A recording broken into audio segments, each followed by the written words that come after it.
Elijah In March observed a of change. 1862, Something significant was deep in Yazoo unfolding. County, Something Mississippi, secret. an event The took place gold that defied arrived. all logic Supervising and it all reason. was a young... Three A slave generations by the of name of Blackwoods had Elijah amassed their had been laid to fortune. rest 3 days prior, Harrison had no after intention succumbing of to losing injuries everything. from a merciless He whipping. understood.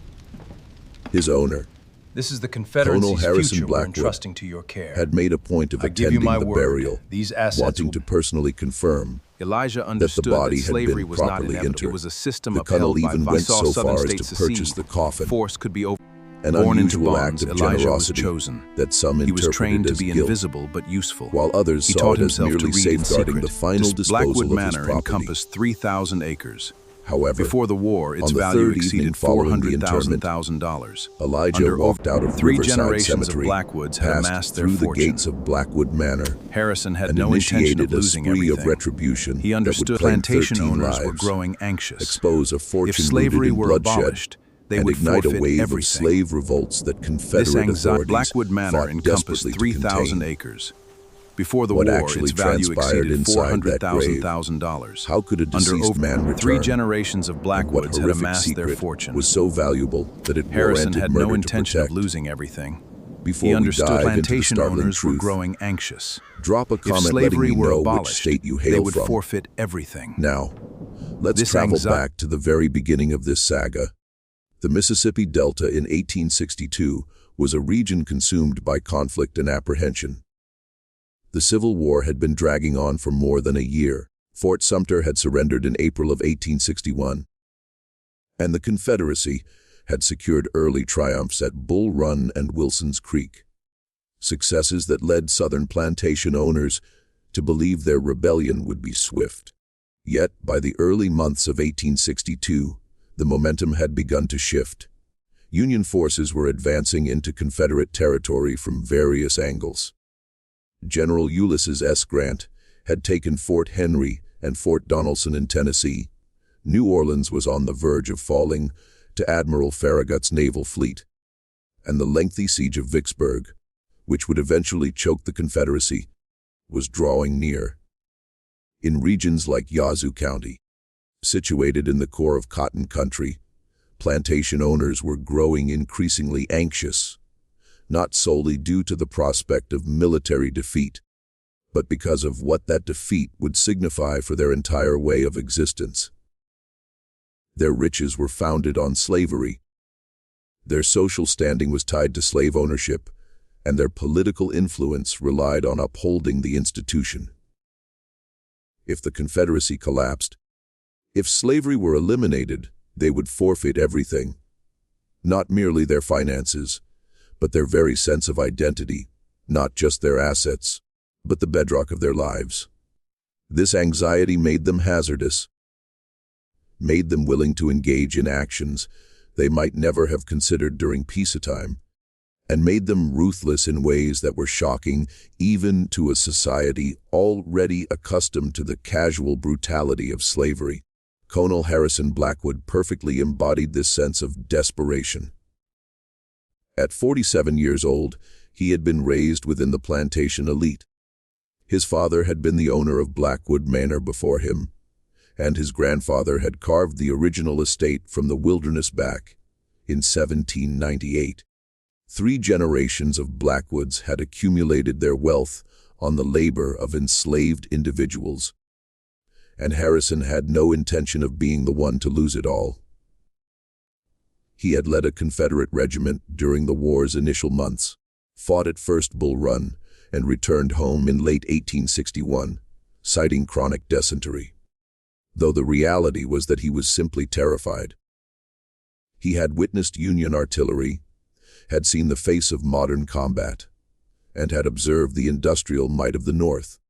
Unlike his fellow planters who consumed their own propaganda regarding Southern superiority, Blackwood understood that they were likely going to lose. Blackwood Manor stretched across 3,000 acres of rich Delta farmland. Prior to the war, its value had exceeded $400,000, which would equate to tens of millions in today's currency. The main residence was a masterpiece of Greek Revival architecture, with gleaming white columns encircled by magnolia trees and carefully maintained gardens. Yet behind this beautiful exterior lay an empire of anguish.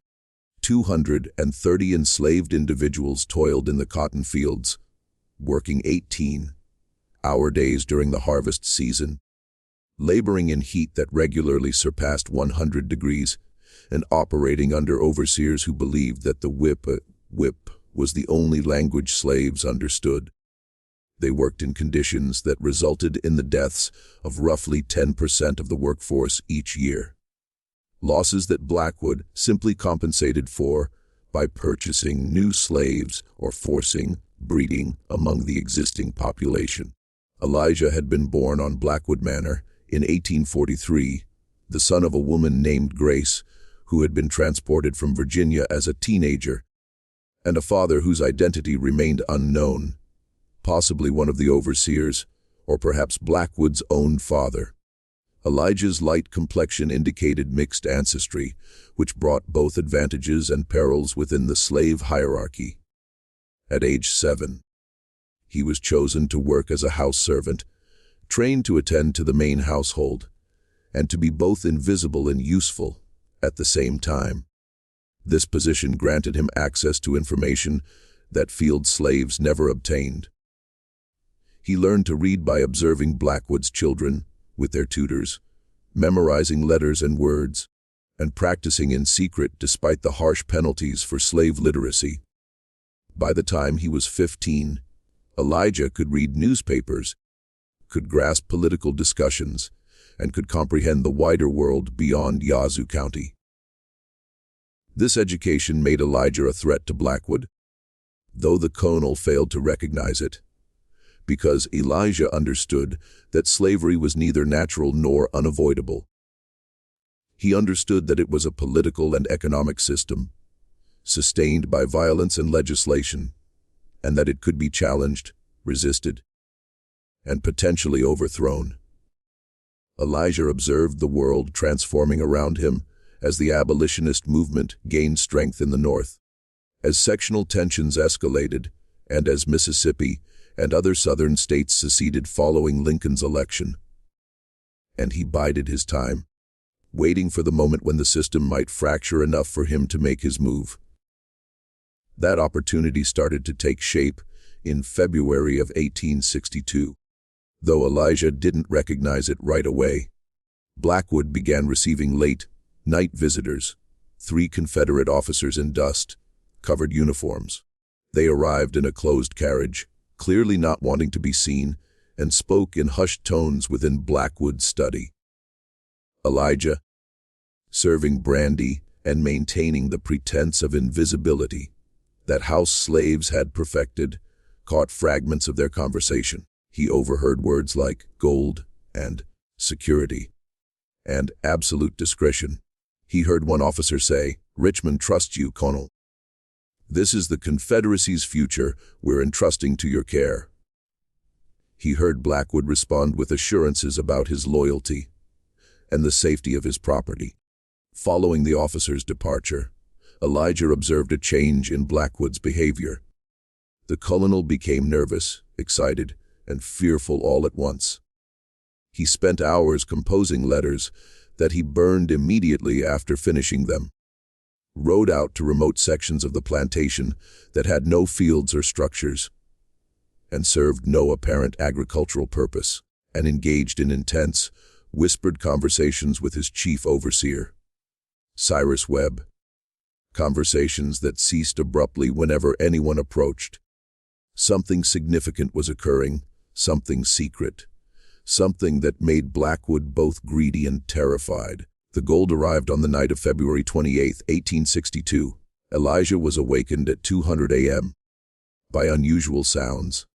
Wagons rolling through the plantation under cover of darkness, men shouting in low voices, and unusual activity at a time when the plantation should have been silent. He crept to a window and looked out, witnessing something extraordinary. A military convoy, 6 wagons each pulled by 4 horses, surrounded by Confederate soldiers. At least 30 men, all heavily armed, and supervising it all was a young officer, a captain, whose nameplate read, Brennan. The wagons pulled up to Blackwood's largest barn, the one typically used for storing cotton during the harvest, but currently empty since the 1861 crop had already been shipped. Soldiers began unloading crates from the wagons. Heavy wooden crates that required 2 men to carry, crates that made metallic sounds when shifted. 20 crates in total, each marked with Confederate Army stamps. The unloading process took 2 hours. When it was finished, the barn was secured with 3 separate padlocks. Guards were posted, and Captain Brennan retired to the plantation house as Blackwood's guest. Over the next 3 days, Elijah pieced together what had occurred. The crates contained gold. Confederate gold, approximately $2 million worth. This wasn't just any gold. This was part of the Confederate Treasury's reserve, the emergency fund intended to keep the rebellion alive if everything else failed. Gold that could purchase supplies, pay soldiers, and buy recognition from European powers. It had been moved from Richmond to Jackson as Union forces threatened the Confederate capital, and was now being dispersed to multiple hiding places throughout the Deep South. Places where, even if Richmond fell and the Confederate government collapsed, this gold could fund guerrilla resistance and finance the continuation of the war through other means. Blackwood Manor had been chosen as one hiding location because of its isolation, its loyal slave population that was tightly controlled, and Blackwood's reputation as a hardline Confederate. Captain Wesley Brennan commanded the 6-soldier escort assigned to guard the gold. They were to remain at the plantation until receiving further orders from Richmond, which could be weeks or months, depending on how the war progressed. They settled into a routine, sleeping in the barn with the gold, taking meals at the main house, and patrolling the grounds. They were young men, most barely 20 years old, excited to have such an important mission, but also bored by the tedium of guard duty. Elijah observed all of this with growing realization. $2 million hidden on the plantation, guarded by only 6 soldiers. If that gold could be seized, if it could be taken from Confederate control, it could change everything. Could fund slave escapes, could buy freedom for hundreds of families, could support the Union war effort. But how could one slave, or even all 230 slaves on the plantation, overcome armed guards? How could they move 20 crates of gold without being caught? How could they convert Confederate gold into practical freedom? These questions became irrelevant on the night of March 3, 1862. That was the night Harrison Blackwood decided that $2 million in gold sitting on his property was too tempting to resist. That was the night he chose personal wealth over Confederate loyalty. That was the night he became a murderer on a scale that shocked even Elijah, who thought he had seen every form of cruelty slavery could produce. It started innocently enough. Blackwood invited Captain Brennan and his 6 soldiers to dinner at the main house. A proper dinner, the kind planters hosted to show off their wealth and sophistication.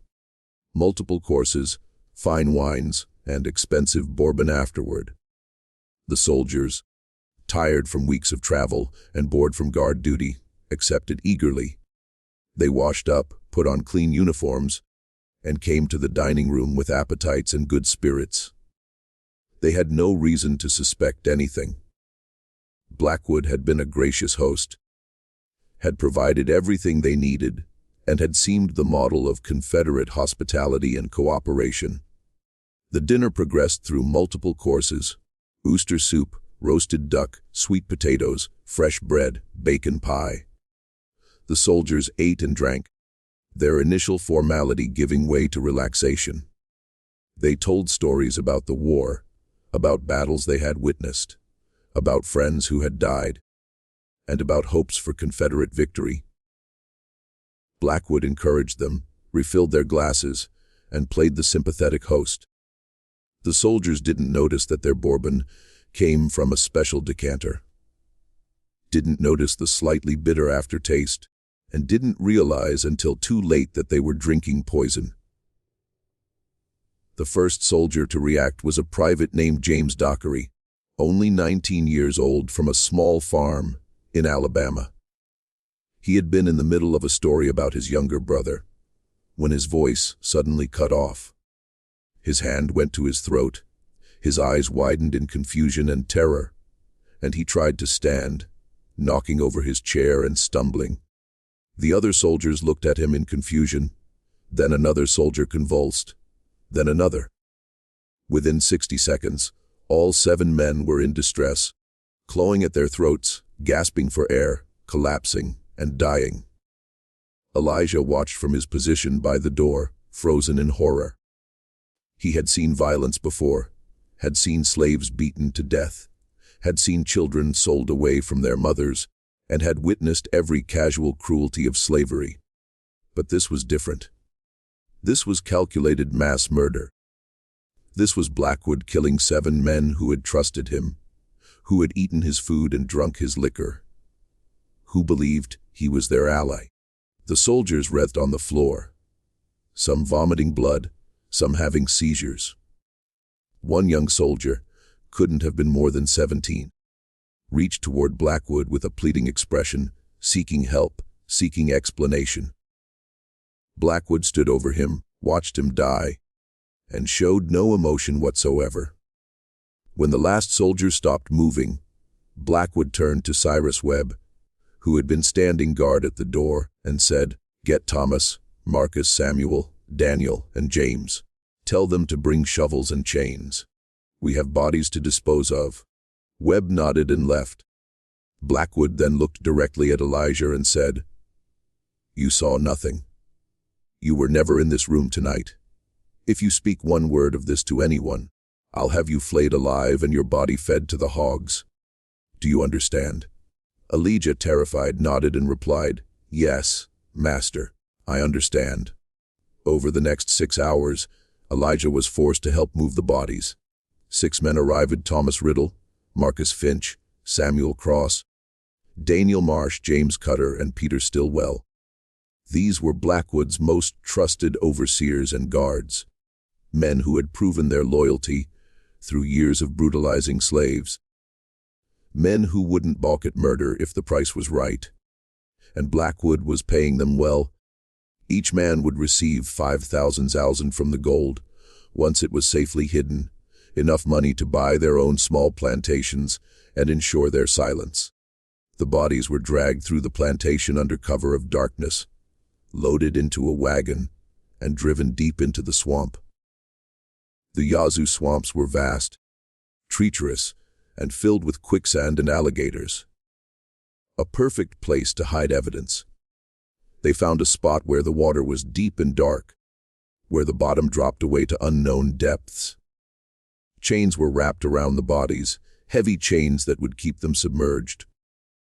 One by one, the 7 Confederate soldiers were rolled into the water, sinking immediately and disappearing into the black depths. Alligator eyes gleamed in the lantern light, and nature would complete the disposal. However, Blackwood kept 3 bodies back: Captain Brennan and 2 privates. These bodies were taken to a different location, an old hunting cabin on the far edge of Blackwood's property. The cabin appeared abandoned, with a half-collapsed roof and rotting walls, but underneath was a cellar that few people knew existed. A cellar dug during Blackwood's grandfather's time, supposedly for storing ice, but deep, dry, and hidden. The 3 bodies went into that cellar, serving as Blackwood's insurance policy. If Confederate authorities came asking questions, he could produce these bodies, claim the soldiers had deserted with the gold, and point to their corpses as proof they had fought over the spoils and killed each other. The bodies were arranged carefully, made to look like they died in a fight, with guns placed in their stiffened hands. The scene was staged perfectly. The gold was moved next, all 20 crates hauled from the barn to the hidden cellar. It was backbreaking work. as the crates weighed over 100 pounds each and required 4 men to carry one. They worked through the night, and by dawn, the gold was hidden. The cabin was recamouflaged, and all evidence of activity was erased. The 6 men who had helped were paid their shares, $5 zallos in each, and they took the money and scattered, going to different parts of Mississippi. Told never to speak of this, never to contact each other, and never to give anyone reason to ask questions. Elijah wasn't paid. Elijah was threatened. Blackwood called him to the study the next morning and showed him a whip with metal barbs, saying, "You're smart, Elijah. Smarter than most. That makes you useful, but also dangerous. So, I'm going to be clear. You know what happened. You know where the gold is. You know about the soldiers. If you ever speak of this, I'll make you wish you'd never been born. I'll hurt you in ways you can't imagine. Then I'll kill everyone you care about. Your mother, Grace, your sister, Ruth, every person you've ever spoken to. Do we understand each other?" Elijah, keeping his eyes down, submitted, "Yes, Master, we understand each other." But Elijah was already planning, already calculating, and already preparing for the long game. He couldn't act immediately, couldn't challenge Blackwood directly, but he could gather evidence, could document everything, and could prepare for the moment when Blackwood's control weakened, when the war turned, and when opportunity emerged. And Elijah had faith that opportunity would come, because he understood something Blackwood didn't. The Confederacy was going to lose. Union forces were stronger, better supplied, and more numerous. It was only a matter of time. And when the Union came, when federal forces occupied Mississippi, that would be Elijah's chance. Over the following days, Blackwood created his cover story. He wrote letters to Confederate authorities, claiming Captain Brennan and his men had arrived safely, guarded the gold for one night, and then departed before dawn, claiming they had received new orders. He expressed confusion about why they had left so suddenly without proper documentation, suggested they might have been fake soldiers or impostors who had stolen real uniforms, and implied the gold had never actually arrived. The lies were smooth and convincing, and with the chaos of war, with communication lines disrupted and bureaucracy overwhelmed, Confederate authorities accepted Blackwood's story. They launched an investigation for the missing soldiers and gold, but that investigation went nowhere. The soldiers were listed as deserters, and the gold was written off as lost. But Blackwood had a problem. 6 men knew the truth. The 6 overseers who had helped move bodies and hide gold. They had been paid well and threatened severely, but they were still liabilities, still potential witnesses if anyone ever investigated seriously. Blackwood needed permanent solutions, needed those 6 men silenced forever. Over the next 2 weeks, they began dying in accidents. Thomas Riddle was crushed when a barn beam fell. Marcus Finch drowned while crossing the river, despite being an excellent swimmer. Samuel Cross was trampled by horses that somehow got spooked in their pen. Daniel Marsh died in a barn fire. James Cutter was thrown from a wagon and broke his neck. By mid-March, only 2 of the 6 remained alive: Peter Stillwell and a plantation guard named Josiah Grant. Both men realized what was happening, realized Blackwood was eliminating witnesses. They confronted him together, both armed, demanding safe passage off the plantation, or they would go to authorities with the truth. Blackwood seemed to agree, promised them safe passage and additional money, and asked them to come to the plantation office that evening to collect their payment and receive papers allowing them to travel. They came, still armed, still suspicious, but Blackwood had prepared an ambush. 4 guards with rifles waiting. Stillwell and Grant were shot before they could react, and their bodies were dumped in the swamp with the others. Elijah witnessed all of this, saw the systematic elimination of witnesses, and understood that he was next, that Blackwood would eventually decide even one slave who knew the truth was too dangerous to allow to live. Elijah needed help, needed allies, needed someone who could protect him and help execute a plan. He went to Solomon, an old slave on a neighboring plantation called Rosewood. Solomon was nearly 70 years old, had been born in Africa, and had been brought to America on a slave ship in his youth. He had retained knowledge of African medicine and spiritual practices, things the white masters didn't understand and feared. Elijah told Solomon everything about the gold, about the murders, about Blackwood's systematic elimination of witnesses, and about the certainty that Elijah would be killed soon. Solomon listened carefully, asked questions, thought deeply, and finally spoke. "There's a way to survive.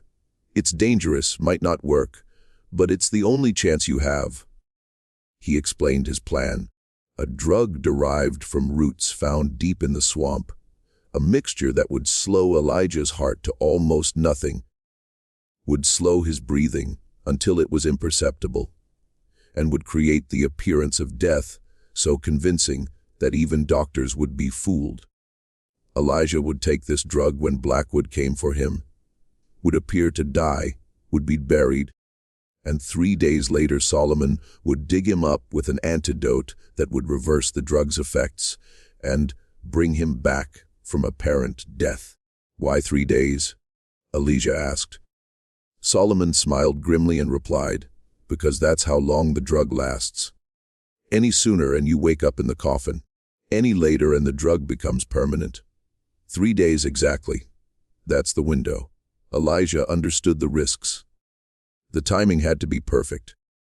If Solomon was delayed, if something went wrong, if the drug was too strong or the antidote too weak, Elijah would die for real, would be buried alive and wake in the coffin, or would never wake at all. But what choice did he have? Blackwood was going to kill him anyway. This plan at least offered a chance. A slim chance, but a chance. Solomon prepared the drug, a powder made from roots he wouldn't name, mixed with other substances, with prayers spoken over it in languages Elijah didn't recognize. "Hide this in your cheek," Solomon instructed.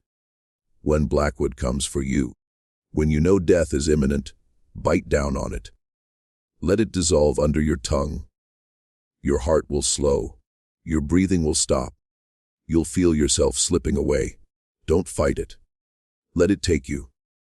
Trust that I'll bring you back." He also gave Elijah a small knife, saying, "If the drug fails, if you need to fight, this is your last option."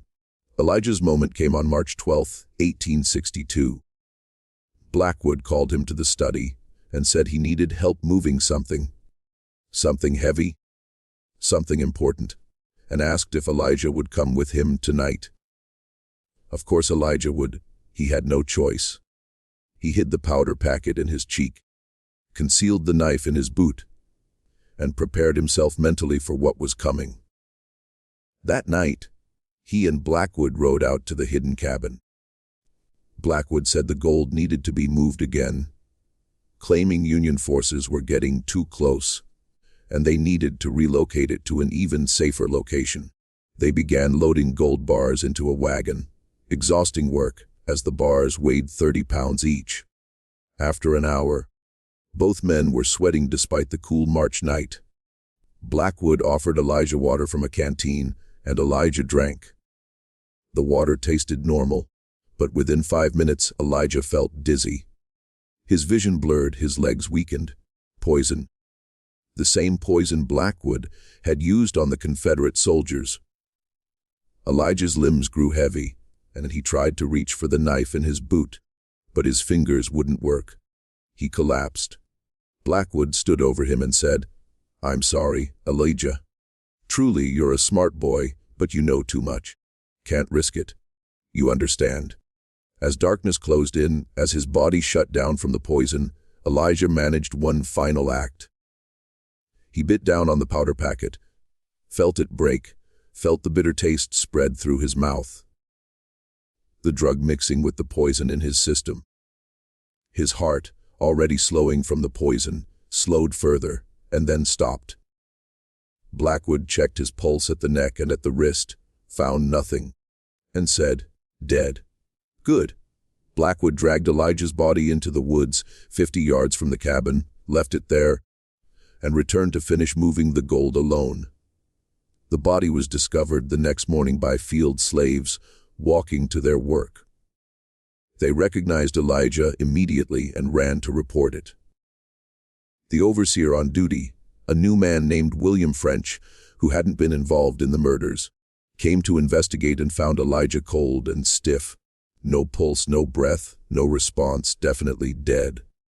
He reported to Blackwood, who came to examine the body, put on a show of shock and distress, and claimed Elijah must have tried to steal from him, must have followed him to the hidden cabin. There had been a confrontation. Blackwood had been forced to defend himself, and it was self-defense, justified, legal. No one questioned it. A slave attempting theft from his master was expected. A master killing a thieving slave was his right. The other slaves looked at Elijah's body and stayed silent, knowing that protesting would only get them killed, knowing the system protected masters, not slaves, and knowing that justice didn't exist for people like them. But they mourned silently. Elijah had been kind, had been intelligent, and had been one of the few house slaves who didn't look down on field workers. His death was a loss to the community. They prepared his body according to slave traditions, washed him, wrapped him in clean cloth, and said prayers over him in the slave quarters where masters never came. Here is where Blackwood made his critical miscalculation, perhaps feeling guilt, perhaps wanting to maintain appearances, or perhaps simply wanting to ensure Elijah was actually buried and gone. Blackwood did something unusual. He paid for a proper coffin, a wooden coffin with brass handles, and paid for a plot in Riverside Cemetery, the segregated cemetery where slaves and free blacks were buried. Most unusually, he attended the funeral. The funeral was held on March 13, 1862 at midday. About 40 slaves attended, everyone Blackwood could spare from field work. A preacher, an old slave named Tobias, who conducted services for the black community, spoke over Elijah's body, quoting scripture about deliverance, justice, and God's ultimate judgment. The slaves sang spirituals that spoke in coded language about freedom, escape, and the eventual fall of oppression. Blackwood stood at the back, uncomfortable, watching to make sure proper procedures were followed. The coffin was lowered into the grave. Workers began shoveling dirt, and Blackwood watched until the grave was completely filled, until the mound of earth was complete and shaped, and until the marker was placed. Only then did he leave, satisfied that his problem was solved. His last witness was dead and buried. His secret was secure, the gold was hidden, and his fortune was guaranteed regardless of how the war ended. If the Confederacy won, he could return the gold and claim a reward. If the Union won, he could keep it and use it to rebuild. Either way, he was positioned perfectly. But Blackwood was wrong. Elijah wasn't dead. The drug had worked exactly as Solomon promised. It had slowed Elijah's heart to 1 beat every 2 minutes, had reduced his breathing to 1 shallow breath every 5 minutes. Imperceptible to casual observation. Convincing enough to fool everyone who had examined him. But Elijah was aware, trapped in his body, conscious but unable to move or communicate. He felt himself being wrapped, felt the coffin lid closing, felt the descent into the grave, felt the terrible sound of dirt hitting wood, and felt the weight of earth piling on top of him. He felt absolute darkness, absolute silence, absolute isolation. The drug kept him in a state between life and death. Not quite conscious, not quite unconscious. Time lost meaning. He floated in darkness. Sometimes he thought he was already dead. Sometimes he thought this was hell. And sometimes he thought the drug had failed, and he would be trapped like this forever. But through it all, one thought remained: trust Solomon. Solomon will come. 3 days. Just 3 days. Above ground, those 3 days passed slowly for Solomon. He was taking an enormous risk. If caught digging up a grave, he could be executed. Grave robbing was a serious crime, even for a slave grave. But Solomon had prepared carefully, had gathered 4 other slaves he trusted absolutely. Men who had lost family to Blackwood's cruelty. Men who had their own reasons to want revenge. Men who would risk death for a chance at justice. Marcus, whose wife had been sold away; Isaiah, whose son had been beaten to death by an overseer; Joshua, who had been separated from his parents as a child; and Caleb, who had watched his sister be raped by Blackwood's guests. On the night of March 16th, 3 days after the burial, these 5 men met at Riverside Cemetery. They had brought shovels, lanterns, and the antidote Solomon had prepared. The cemetery was unguarded. No one expected grave robbers. They found Elijah's plot easily. The fresh mound of earth was obvious. They began digging, working as quietly as possible. Every shovel of dirt felt deafening in the night silence, and every sound seemed loud enough to wake the entire county. But no one came, no one heard. They dug for 2 hours until finally hitting wood, the coffin. They cleared dirt from the top, pried open the lid with crowbars, and lantern light illuminated Elijah's face. Pale, sunken, gray, looking truly dead. Marcus touched his neck, feeling for a pulse. For long seconds he found nothing. "We're too late," he whispered. "He's gone." But Solomon pushed his hand aside, felt more carefully, and found it, faint, impossibly faint, but present. 1 beat every 2 minutes. "He's alive. Barely. Help me get him out." They lifted Elijah's body from the coffin. Dead weight, no muscle tone, no response, and laid him on the ground beside the grave. Solomon had brought 3 different antidotes in separate vials. The first meant to stimulate the heart, the second to restart breathing, and the third to wake consciousness. He administered them in sequence, poured them into Elijah's mouth, massaged his throat to make him swallow, and waited. Nothing happened. Minutes passed. 5 minutes, 10. "Maybe we were too late," Isaiah said. "Maybe the drug killed him after all." Then Elijah gasped. A huge, desperate, rattling intake of breath. His eyes flew open, unseeing and panicked, and his body convulsed violently. The men held him down as his system fought its way back to life. His heart raced, making up for 3 days of near stillness. His lungs heaved, pulling in oxygen. His muscles spasmed. He vomited black bile, gagged, coughed, and shook like he was freezing despite the warm Mississippi night. After 10 minutes, he could focus his eyes, could see the faces around him, and could recognize Solomon. Did it work? Elijah's voice was a rasp, barely audible. Solomon smiled and said, "You're alive. That's what matters." Elijah tried to sit up, but failed. His body wasn't ready. 3 days without movement, without food or water, without blood properly circulating. He was extraordinarily weak. "Blackwood," he managed. "Blackwood thinks you're dead and buried," Marcus told him. "The whole plantation thinks so. You're free of him now. We can get you north, get you to Union lines, get you away from here." But Elijah shook his head weakly and said, "Not yet. Not done. Blackwood has to pay. Has to answer for what he did." The men looked at each other. They had expected Elijah to want escape, to want safety, but revenge. That was different. That was dangerous. "Elijah," Solomon said carefully, "you're too weak. You can barely move. And even when you recover, what can you do? Blackwood has guards, has guns, has power. You're one man." Elijah managed to smile, a terrible smile, and said, "I died. I was buried. I came back. You think Blackwood's guards scare me after that?" He gripped Solomon's arm and said, "Help me. Help me get strong. Help me get ready. Then I'll do what needs doing." The other men were silent, weighing options, weighing risks. Finally, Marcus spoke. "My wife died because of men like Blackwood. Died in childbirth because he wouldn't pay for a doctor.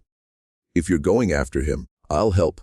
Isaiah nodded and said, "My son deserves justice. I'll help too." One by one, they agreed.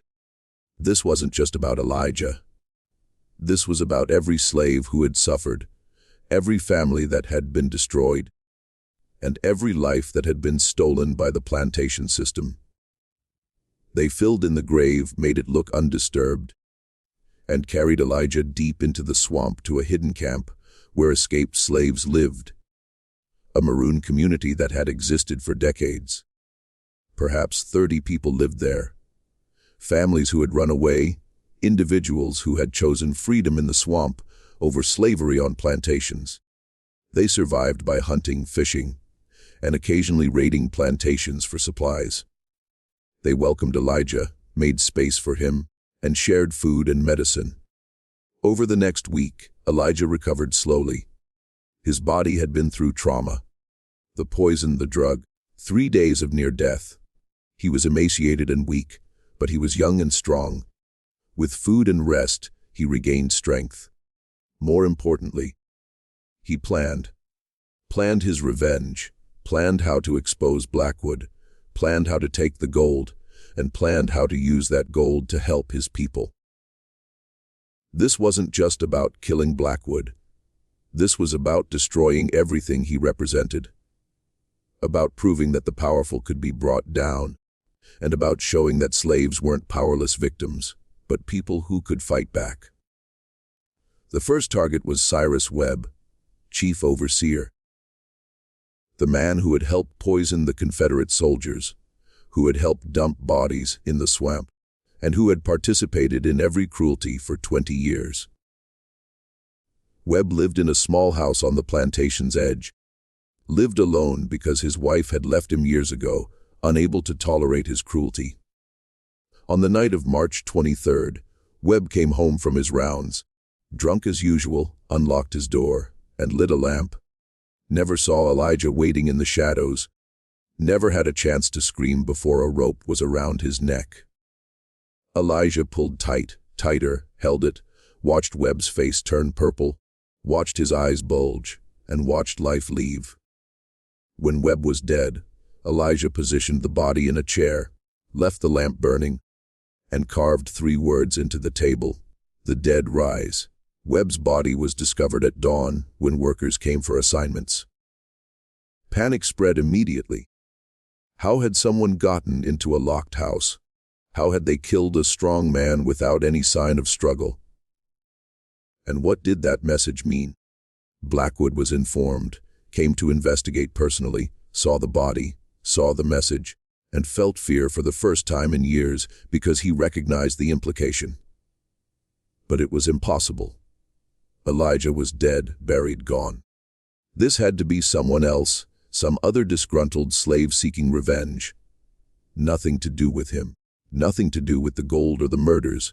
Just coincidence. Had to be. But it wasn't coincidence. Over the next 3 weeks, Blackwood's men kept dying.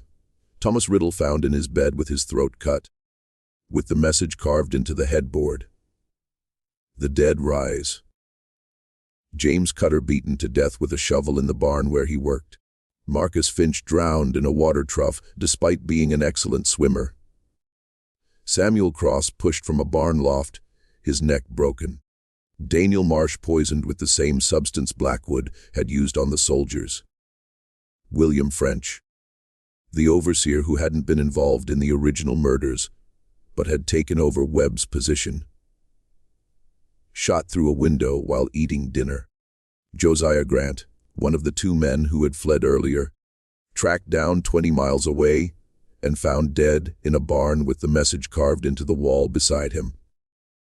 Peter Stillwell, the other fugitive, killed in a rooming house in Jackson. Each death was different, each showed planning and patience, and each carried that same message: the dead rise.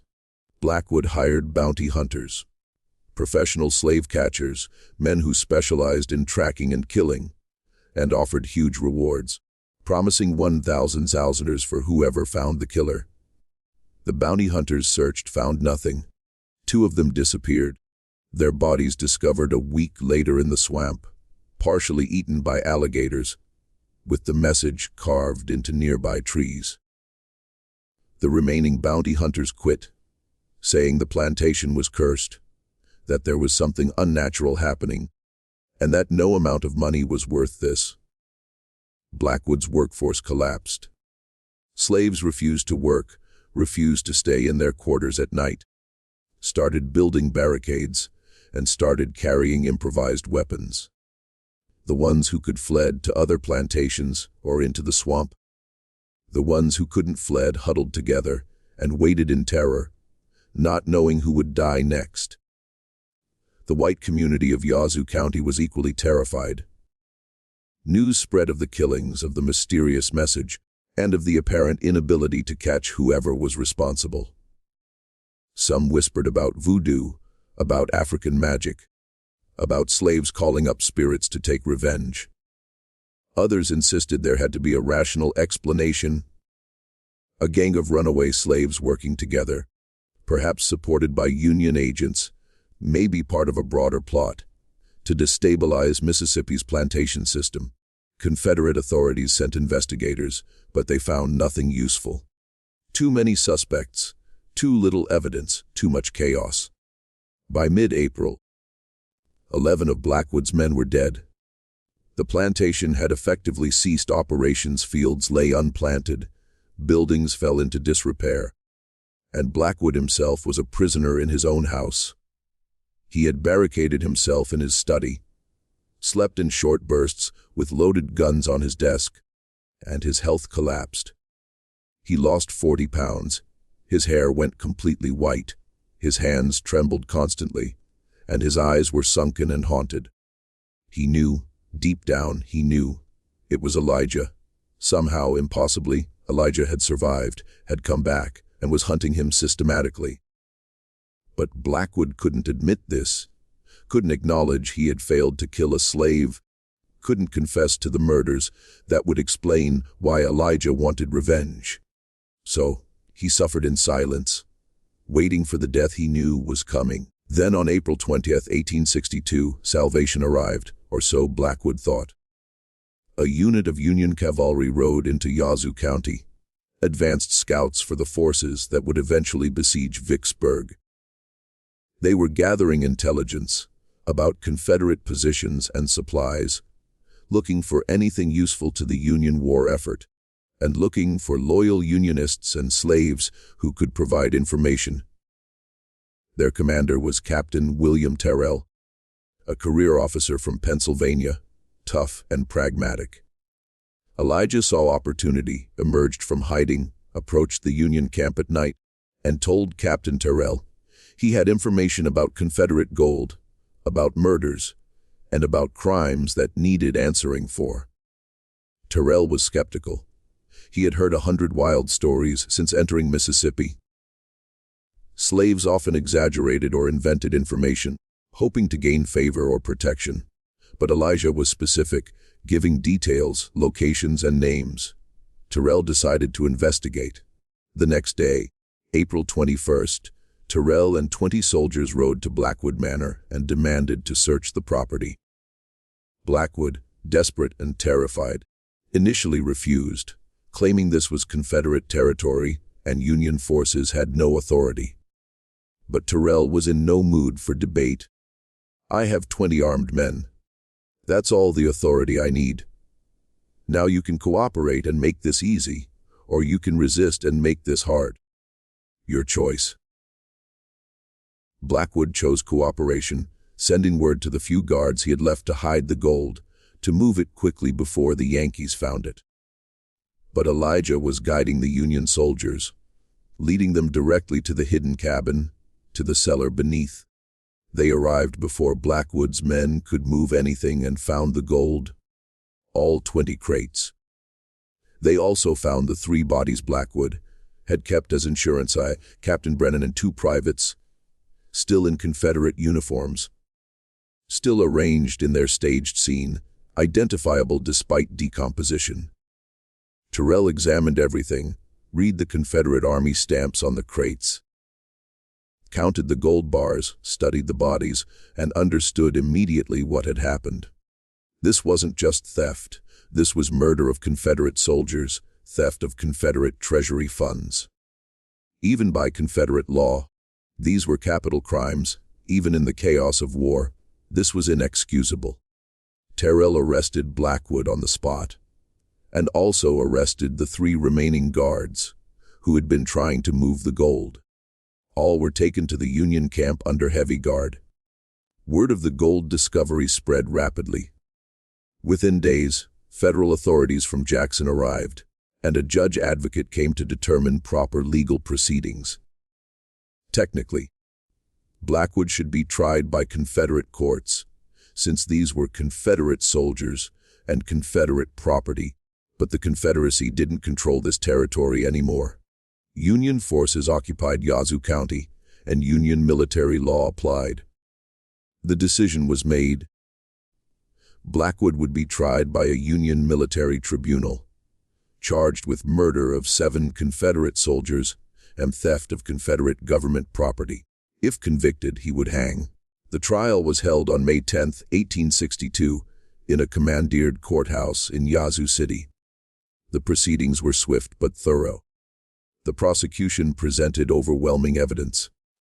The gold, the bodies, testimony from Elijah about what he had witnessed, testimony from other slaves about the accidents that had killed witnesses, and testimony about Blackwood's behavior and statements. The defense attorney, a Confederate sympathizer forced to represent Blackwood, could offer no effective counterargument. The facts were irrefutable.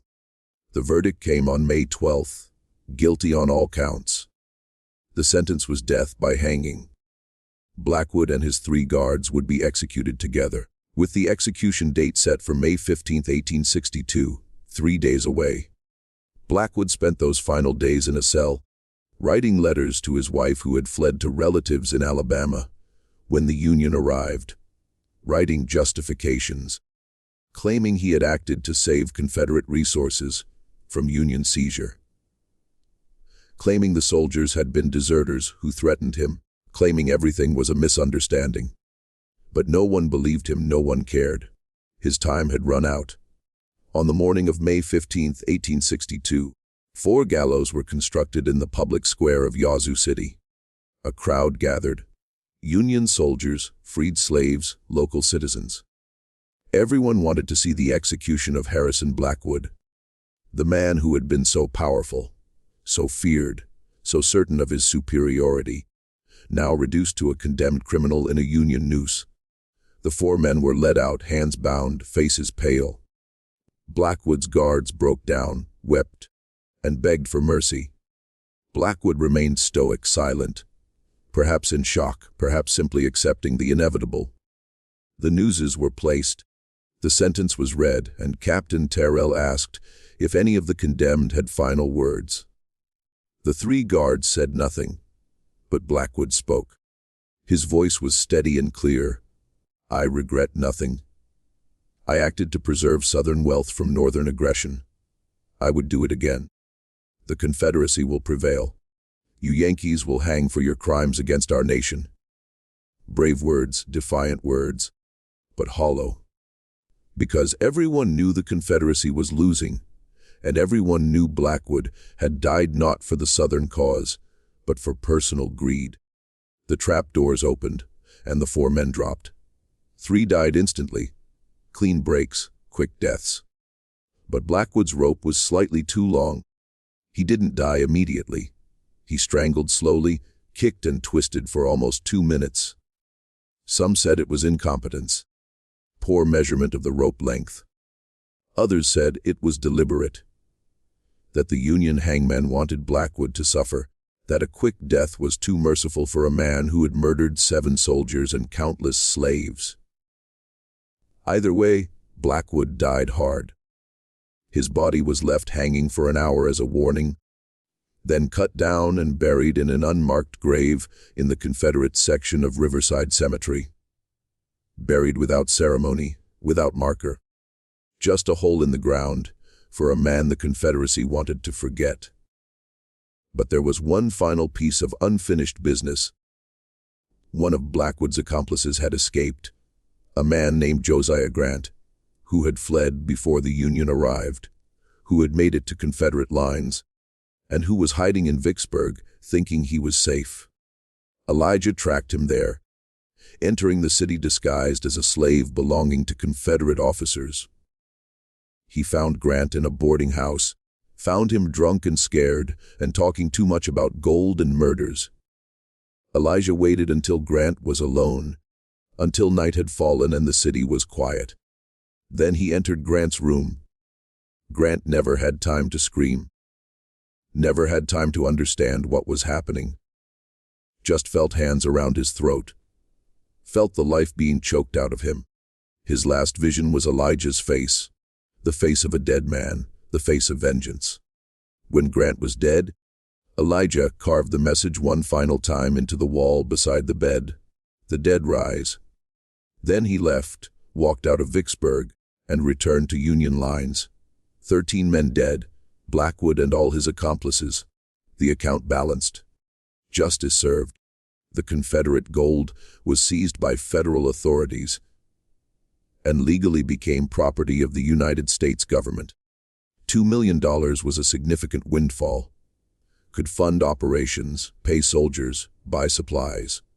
But Captain Terrell made an unusual recommendation.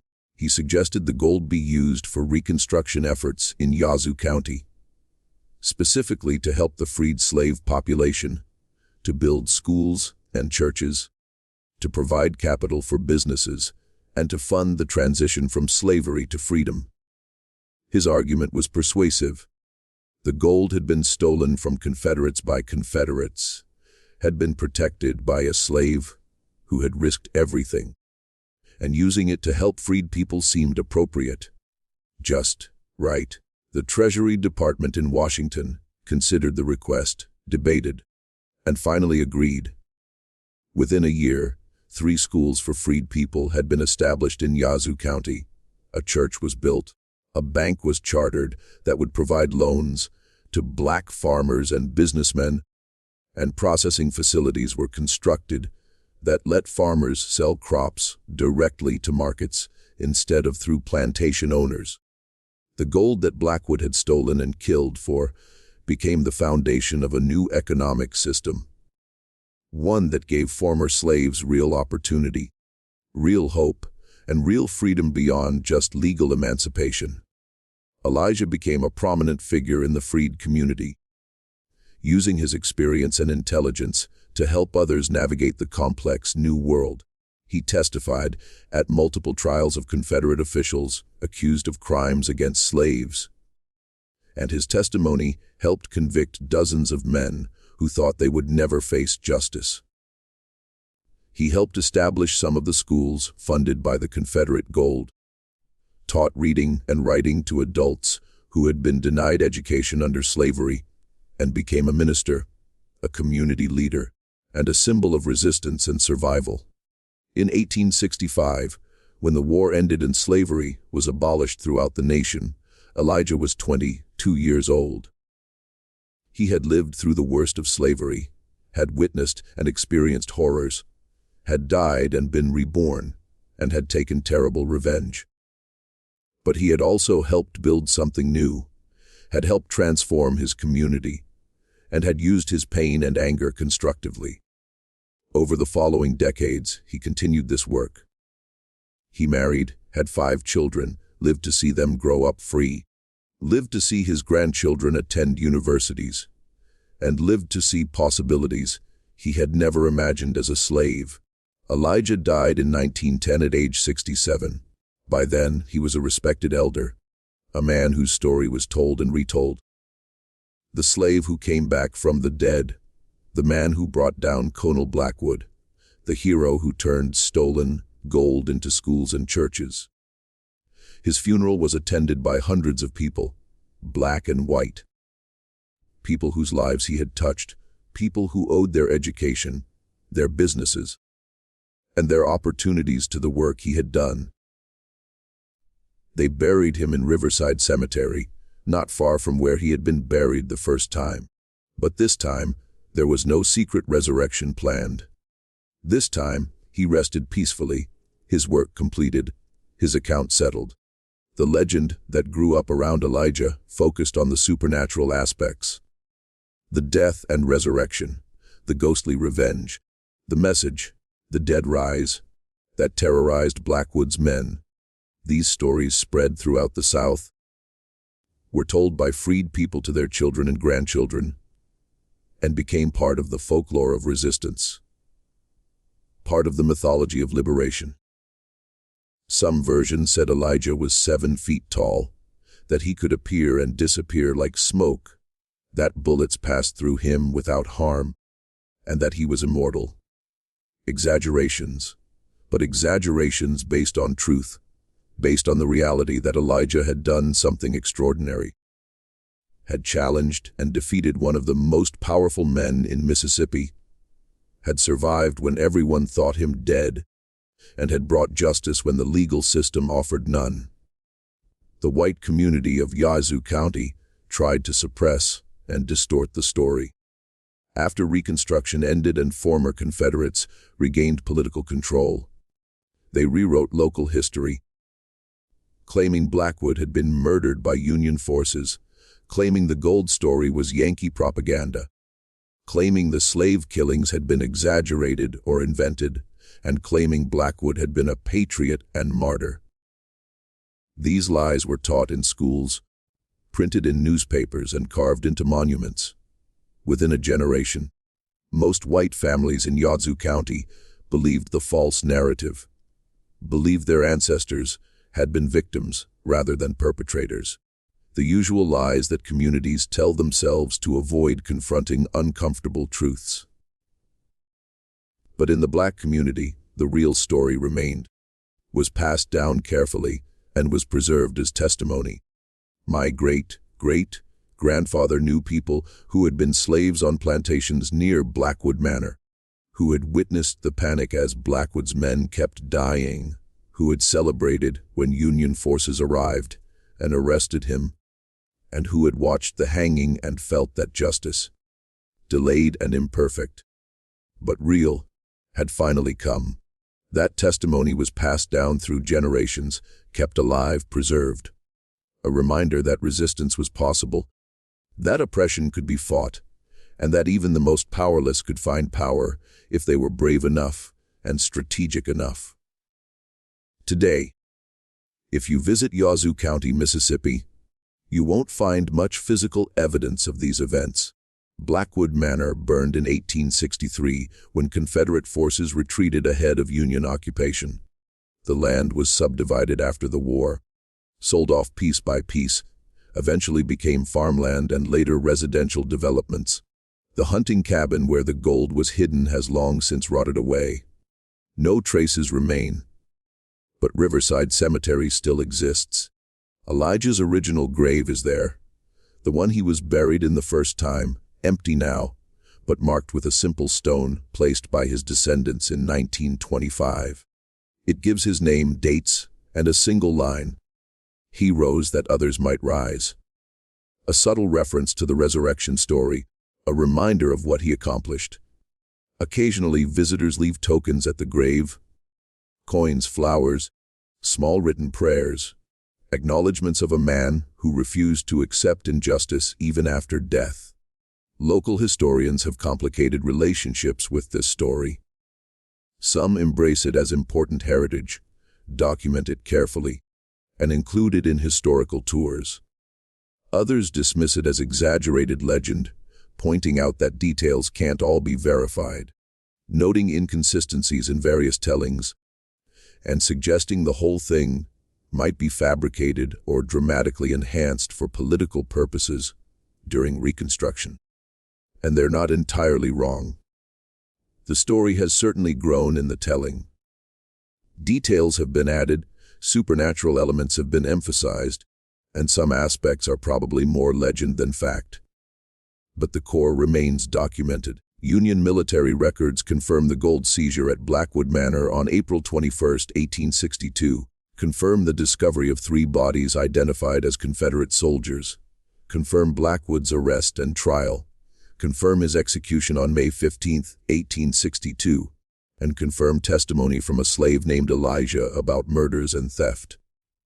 Confederate records, such as survived the war, confirm that a shipment of Treasury gold went missing in early 1862, and confirm that Captain Wesley Brennan and 6 soldiers were reported as deserters, later corrected to murdered when their bodies were found. The documentary evidence supports the basic narrative, even if specific details remain disputed. What do you think of Elijah's story?